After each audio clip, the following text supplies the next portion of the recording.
I used to think burnout had to look dramatic, like crying on the bathroom floor dramatic, or quitting your job dramatic, running away and changing your entire life dramatic. And sometimes it is those things, but sometimes it's quieter than that. Like two people sitting in a house they worked really hard for, completely exhausted. And honestly, that's exactly where my husband and I were. If you've ever felt overwhelmed by a life you're actually grateful for, I think this episode is going to feel really familiar.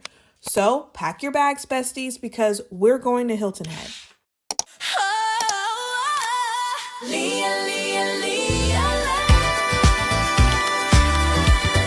vibe is here, come kick it with me.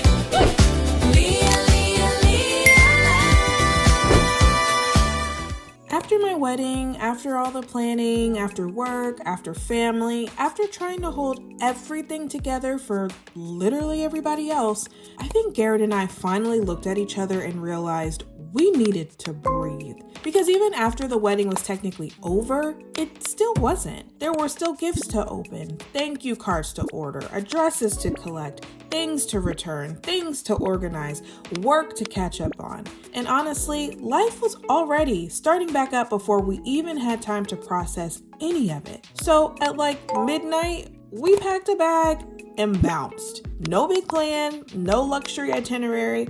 We literally just got in the car and ran away from home. And somehow, those are always the trips that end up meaning the most. It was really just two people trying to find their way back to themselves for a second. And I think that's something people don't talk about enough.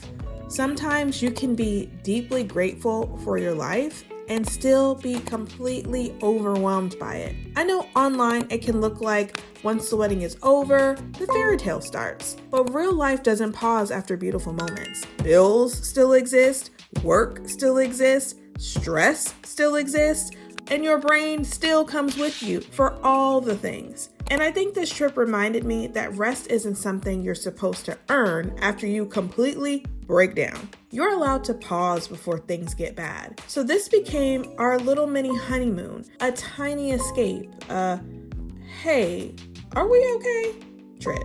And honestly, I think we needed that more than we realized. There's something really healing about waking up somewhere quiet, and Hilton Head definitely fits that bill. Everything there moves like 3 times slower than life back home.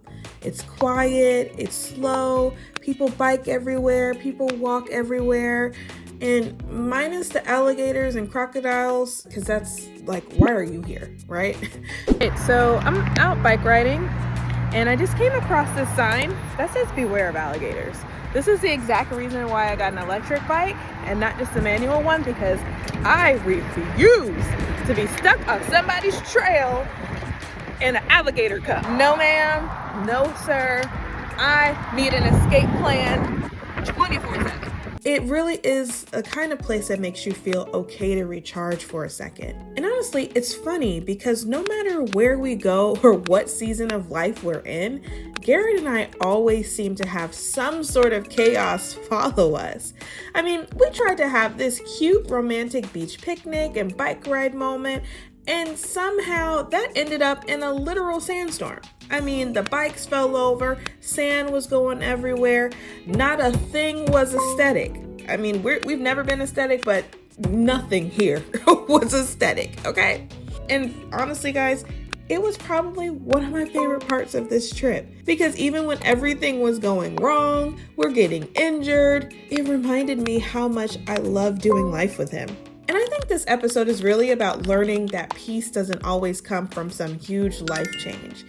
Sometimes peace is just leaving in the middle of the night with the person that you love because you both are tired.